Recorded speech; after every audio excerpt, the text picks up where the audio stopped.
Once, the mention of Nick Diaz's name sent shivers through the mixed martial arts world. He was the Stockton street fighter who carried a raw, unpolished edge into every cage, a man whose stare alone could rattle opponents before the first punch was thrown.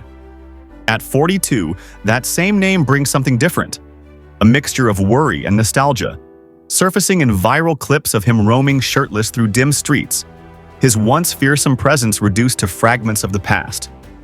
To understand how he arrived here, you have to go back to where it all began. Nick Diaz was not the product of polished gyms or corporate sponsors.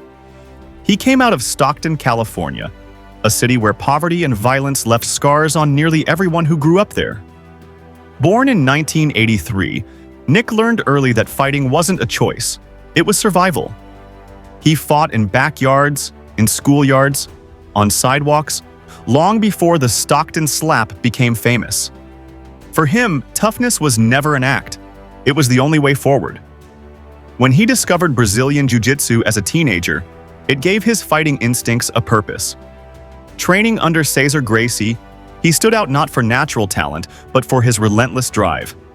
He sparred until others broke, rolled with black belts until they questioned whether they wanted to continue. His endurance seemed endless, his mind unshakable, and his defiance only grew sharper. By 18, he was already fighting professionally. At 20, he entered the UFC, carrying an energy the promotion had rarely seen before. Nick didn't fit the UFC mold. He didn't smile for promotional photos or stick to rehearsed sound bites. He swore in interviews, taunted rivals in the cage, and flipped off opponents in front of sold-out crowds. In 2004, against Robbie Lawler, he made the world take notice. Standing toe-to-toe with one of the division's deadliest strikers, he mocked, slapped, and then knocked Lawler out cold with a simple, brutal 1-2 combination. That night, Nick Diaz became something more than a fighter. He became a force. His fighting style was as chaotic as it was calculated. He overwhelmed with volume, chipped away with pressure, and lured opponents into fights they didn't want.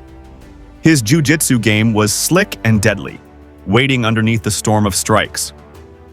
More than his fists or submissions, it was his mentality that broke opponents.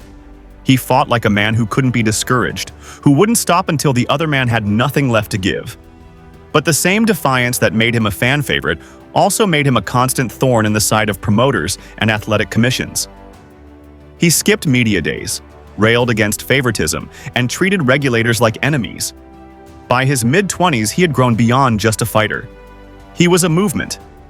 Fans clung to him because he represented authenticity in a sport racing toward mainstream polish. He crossed into Japan's Pride Fighting Championships and later into Strikeforce, where his battles became legend.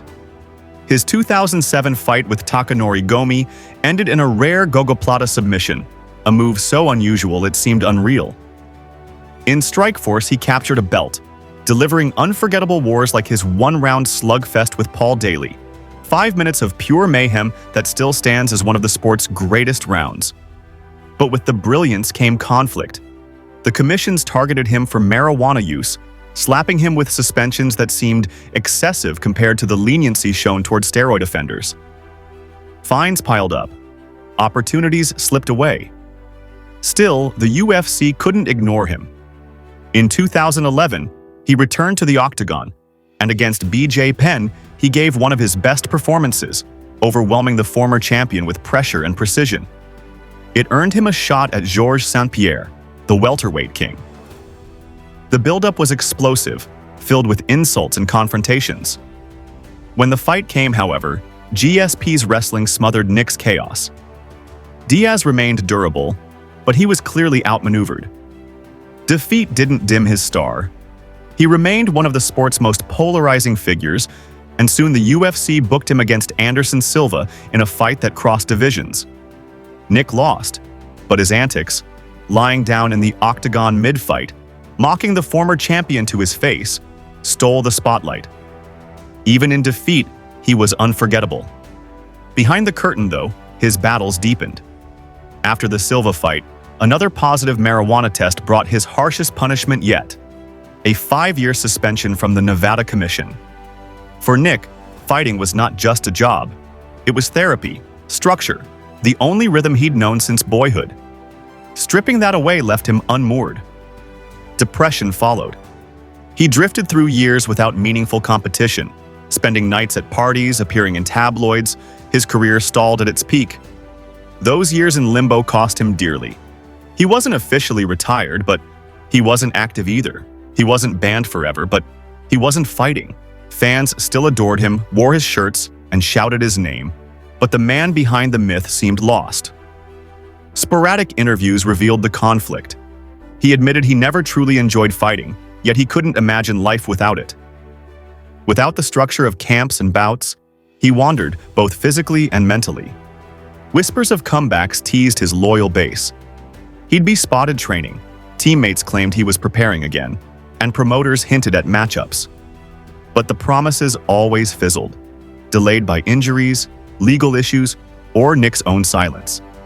Every false start left fans wondering if the man who had electrified arenas would ever return. When the rematch with Robbie Lawler was announced in 2021, it felt like fate. 17 years after their first clash, nostalgia surged. It was framed as redemption, a chance for Nick to prove he still belonged. But from fight week onward, concern overshadowed excitement. He looked softer, slower. His interviews rambled. He admitted openly that he didn't really want to fight. The words struck fans harder than any punch could. When the cage closed, glimpses of the old Nick appeared. He threw volume, taunted, slapped. For moments, the past flickered to life.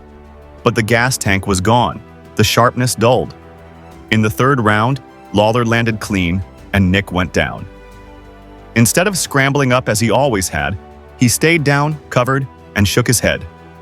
For the first time in a career defined by relentless forward motion, Nick Diaz quit. Afterward, his honesty hurt more than the loss itself. He admitted he hadn't wanted to be there, that he didn't even know why the fight happened. Fans weren't just mourning a defeat. They were mourning the realization that his comeback was never his dream. The fight had been obligation, not passion. Since that night, Nick has retreated further into the shadows. Public glimpses come sporadically, often troubling. Shaky videos of him pacing alone at night, scattered live streams where his thoughts unravel mid-sentence. His face carries the scars of wars long past. Flattened nose, scar tissue, the slur in his voice unmistakable. Talk of CTE circulates constantly, a shadow few can ignore. Money hasn't softened the fall. Nick fought before the sport's paydays exploded, before stars earned millions through pay-per-view shares and endorsements. His cult following packed arenas, but the checks were modest, and suspensions, fines, and inactivity drained much of it away. There are no gym franchises, no product lines, no safety net. For Nick, fighting was income, and when the fighting stopped, so did security. Emotionally, the burden may be heavier still. Fighting was never joy for him. It was necessity. He admitted openly that he hated it, even as he gave his blood to it. Without it, the fragile balance that held his life together has faltered. What once looked like rebellion, late nights, weed, endless defiance, now looks like attempts to silence a restless mind. And yet, through all of this, his legend refuses to fade. Fans still chant his name. Fighters still call him a blueprint. His younger brother Nate carries the flag proudly, reminding the world that Nick paved the way. To Nate and to countless others, Nick Diaz remains the pioneer, the raw truth of a sport that often hides behind polish. Nick's career never fit neatly into championships or records. He was never the UFC's golden boy, never a long-reigning title holder. But he changed the texture of MMA. He showed that authenticity mattered, that charisma could be messy, that a fighter could be both brilliant and unrefined. His wars forced conversations about fighter pay, commissions, and the human cost of combat. At 42, his story is unfinished, but it feels fragile. He could fight again, chasing one last payday or moment of glory. Or he could fade quietly, his legend carried forward by those he inspired. Either way, his legacy is carved in scars and defiance. He was never about perfection.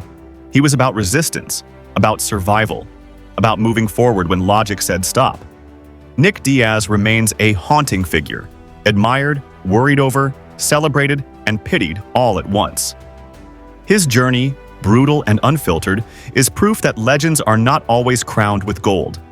Sometimes they are written in struggle, in rebellion, and in the wounds left behind. His influence will echo long after the man himself is gone, because Nick Diaz was never just a fighter. He was a truth the sport could not ignore.